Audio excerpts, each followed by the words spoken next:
Juliet, congratulations. Thank you very much. It was a wonderful surprise. Was it? Tell me how it felt when Oneworld was called.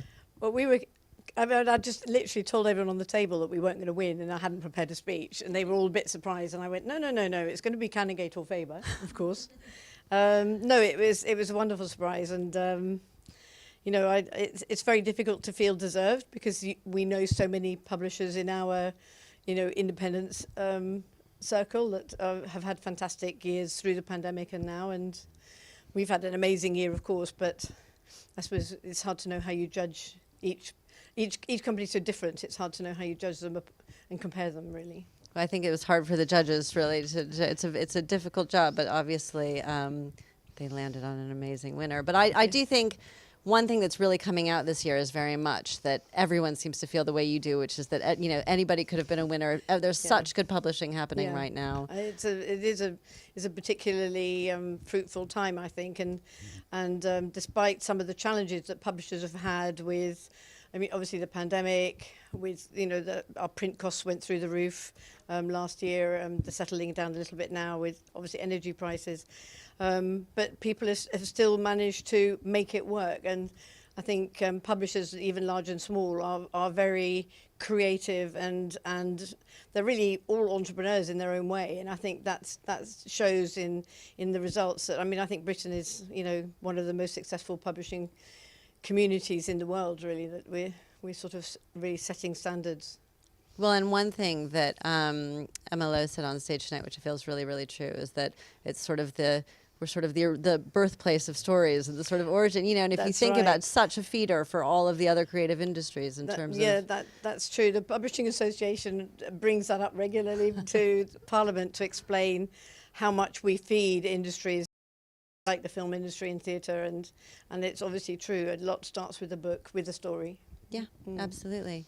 And that entrepreneurial spirit that you spoke about, it does feel like independents have that in spades. And your publishing in particular, the sort of global outlook that you have, the amazing run of prize wins that you have, how important is your independence to that?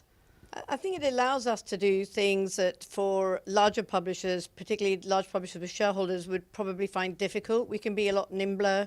We have a much smaller circle that we need to consult, if we consult anyone.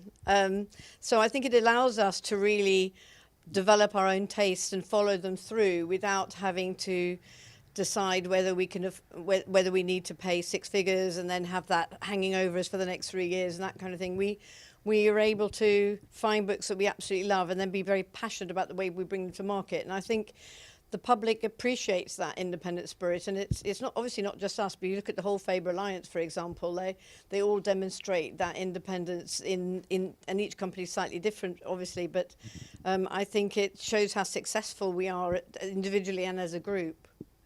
We have, and I think it allows us to keep close to the ground and to keep close to the ear of the reader, or the eye of the reader, I suppose, because we can identify so much more closely with what readers want and react very quickly to that. And do you think that feeds into why so many independents at the moment are winning so many book prizes? So many. It's unusual, and even tonight you can see that. It's hard to know. I think we have a narrower focus, and we know what we can do well, and we do it well. And somebody was having to do a speech, and they said, "Tell me what distinguishes an independent publisher." And I said, "We bring passion to every project." And they went, "Oh wow, I'm going to use that." So I think we do. I think we're a small team at Oneworld. There's 24 of us, and we're all passionate, and the whole team works for every book. And I think that shows. Where publishers get joy is just producing good books. So the prizes are great, but you get so much satisfaction when a book does well, and when all of the effort for the text, the production, the design, the marketing, the publicity campaign, you can convey your excitement about that book through all of those things, and it does well, and that's just such a huge high, and it's sort of addictive. And I think that's why publishers stay till they literally drop dead, because it's just something. Somebody said to us, "When are you planning to retire?" And I said, "But everyone we know is in this room. It's in this world. So all our authors, there's no point you can just say, well, I'm not going to publish your next book, or I'm not going to." read another submission. I don't know how you stop. It's completely addictive.